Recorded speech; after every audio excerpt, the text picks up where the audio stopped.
ವೀಕ್ಷಕರೇ ನಮಸ್ಕಾರ. ಒಂದು ಮಾಧ್ಯಮ ಯೂಟ್ಯೂಬ್ ಚಾನಲ್ಗೆ ಸ್ವಾಗತ ಸುಸ್ವಾಗತ.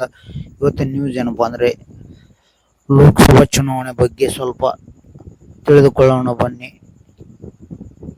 ನರೇಂದ್ರ ಮೋದಿಯವರು ಬಿಜೆಪಿ ಕೇವಲ 240ಕ್ಕೆ ಸೀಮಿತವಾಗಿದೆ ಮತ್ತು ಕಾಂಗ್ರೆಸ್ 190ರಲ್ಲಿ ಅದು 90+ ಅದು ಕೂಡ ಅಷ್ಟೇ ಸೀಮಿತವಾಗಿದೆ ಮತ್ತು ಇನ್ನು NDA ಮೈತ್ರಿಕೂಟ ಸೇರಿದ್ರೆ 292 ಮತ್ತು ಇಂಡಿಯಾ ಅಲಯನ್ಸ್ ಕೂಡಿದ್ರೆ 233 ಆಗ್ತದೆ ಮತ್ತು ಅದರ್ಸ್ ಕೂಡ ಅಷ್ಟೇ ಜಾಸ್ತಿ ಇಲ್ಲ, 18-17 ಆಗ್ತದೆ.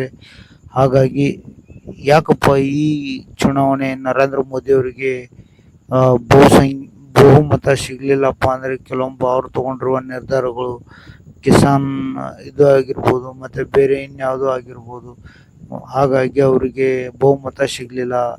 ಆದರೆ ಎಲ್ಲರೂ ಹೇಳ್ತಾ ಇದ್ರು ರಾಮ ಮಂದಿರ ಮತ್ತು 370 ಅದು ಕಾಶ್ಮೀರದಲ್ಲಿ ರದ್ದಾಗಿರುವ ಅದು ಕೂಡ ಪ್ಲಸ್ ಆಗ್ತದೆ ಅಂತ ಹೇಳಿದರು. ರಾಮ ಮಂದಿರ ಕಟ್ಟಿದ್ರೆ ಅಲ್ಲಿ UPಯಲ್ಲಿ ಒಳ್ಳೆಯ ಸ್ಥಾನ ಬರ್ಬೋದು ಅಂತ ಲೆಕ್ಕಾಚಾರ ಇತ್ತು. ಆದರೆ ಅವರಿಗೆ ಬಹುಮತ ಸಿಗಲೇ ಇಲ್ಲ. ಹಾಗಾಗಿ ಮತ್ತೆ ಈಗ ಅವರು ಸಮ್ಮಿಶ್ರ ಸರ್ಕಾರ ರಚನೆ ಮಾಡುವಲ್ಲಿ ಯಶಸ್ವಿ ಆಗ್ಬೋದು. ಯಾಕಪ್ಪ ಅಂದರೆ ಅವರು ಒಂದು ಒಳ್ಳೆಯ ಅವಕಾಶ ಇದೆ. ಹಾಗಾಗಿ ಮತ್ತು ಕಾಂಗ್ರೆಸ್ಗೂ ಕೂಡ ಒಂದು ಅವಕಾಶ ಇದೆ. ಅವರು ಮನವೊಲಿಸಬೇಕು. ಅವರು ಯಾವ ಕಡೆ ಬರ್ತಾರೆ ಆ ಕಡೆ ಈ ಸರಿ ಕನ್ಫರ್ಮ್ ಆಗ್ತದೆ.